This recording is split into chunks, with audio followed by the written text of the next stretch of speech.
The Raven by Edgar Allan Poe.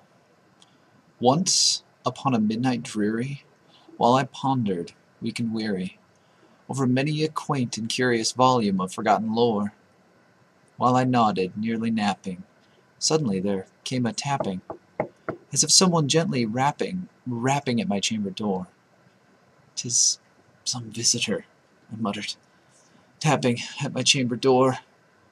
Only this, and nothing more." Ah, distinctly, I remember it was in the bleak December, and each separate dying ember wrought its ghost upon the floor.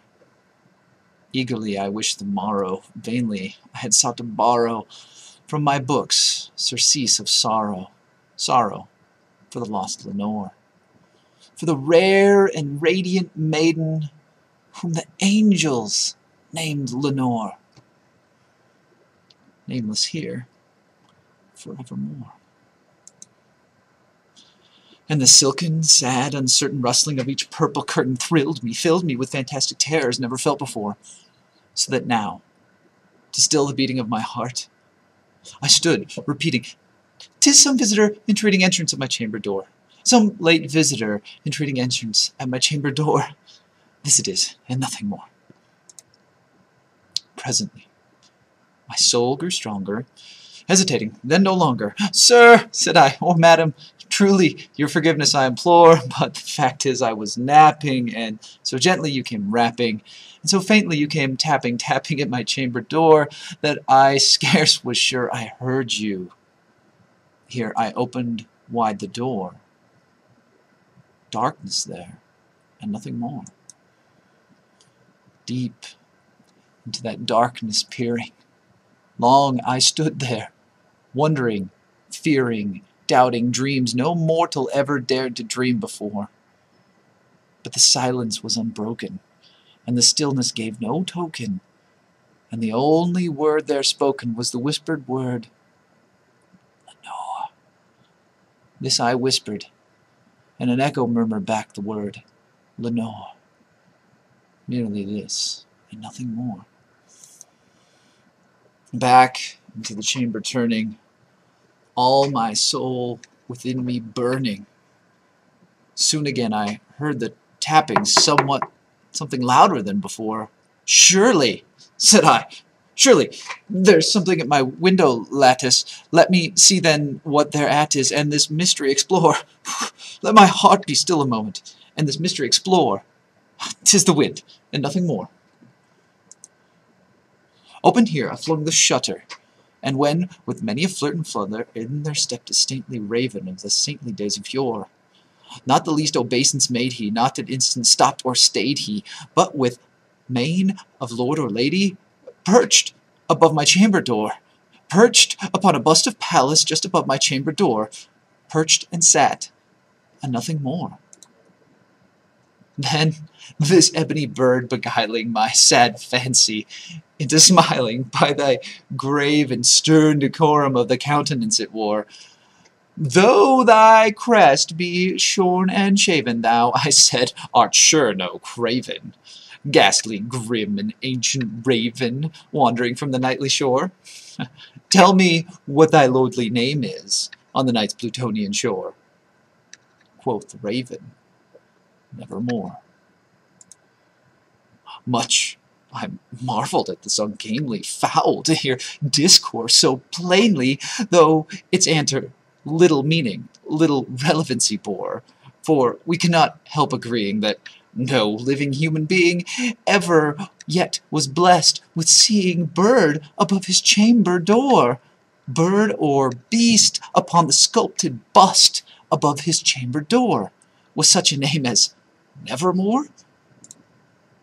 But the raven, sitting lonely on that placid bust, spoke only that one word, as if his soul in that one word he did outpour. Nothing further than he uttered, not a feather than he fluttered, till I scarcely more than muttered, "Other friends have flown before. On the morrow he will leave me, as my hopes have flown before." And then the bird said, "Nevermore." Startled, At the stillness broken by reply so aptly spoken, "Doubtless," said I, "what it utters is only stock in store, caught from some unhappy master, whom unmerciful disaster followed fast, and followed faster, till his songs one burden bore, till the dirges of his hope the melancholy burden bore of never, nevermore." But the raven, still beguiling all my sad soul into smiling, straight I wheeled a cushioned seat in front of bird and bust and door. Then, upon the velvet sinking, I betook myself to linking fancy into fancy, thinking what this ominous bird of yore, what this grim, ungainly, ghastly, gaunt, and ominous bird of yore meant in croaking nevermore.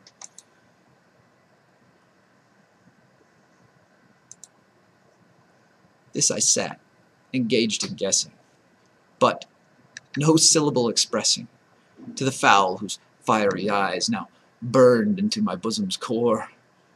This and more I sat divining, with my head at ease reclining on the cushion's velvet lining, that the lamplight gloated o'er, but whose velvet violet lining with the lamplight gloating o'er, she shall press, nevermore. Then methought the air grew denser, perfumed from an unseen censer, swung by seraphim whose footfalls tinkled on the tufted floor. "Wretch!" I cried, "thy Goth had lent thee? By these angels he hath sent thee respite, respite, and nepenthe from the memories of Lenore. Quaff, oh quaff, this kind nepenthe, and forget the lost Lenore."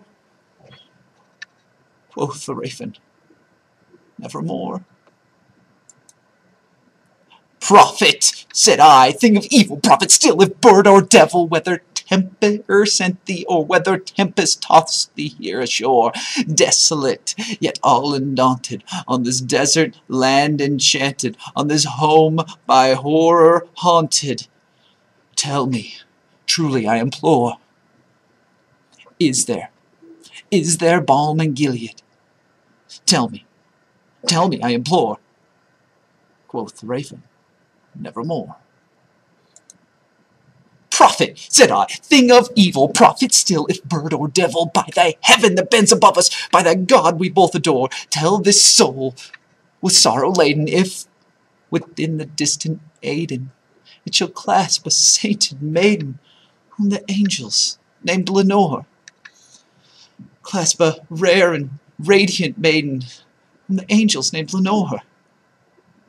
Quoth the raven, "Nevermore." "Be that word our sign of parting, bird or fiend!" I shrieked up starting. "Get thee back into the tempest to the nice Plutonian shore. Leave no black flume as a token of thy lie thou hast spoken. Leave my loneliness unbroken, and quit the bust above my door. Take thy beak from out my heart, and take thy form from off my door." Quoth the raven, "Nevermore." And the raven, never flitting, still is sitting on the pallid bust of Pallas just above my chamber door. And his eyes have all the seeming of a demon's that is dreaming, and the lamplight o'er him streaming throws his shadow on the floor. And my soul, from out that shadow that lies floating on the floor, shall be lifted nevermore.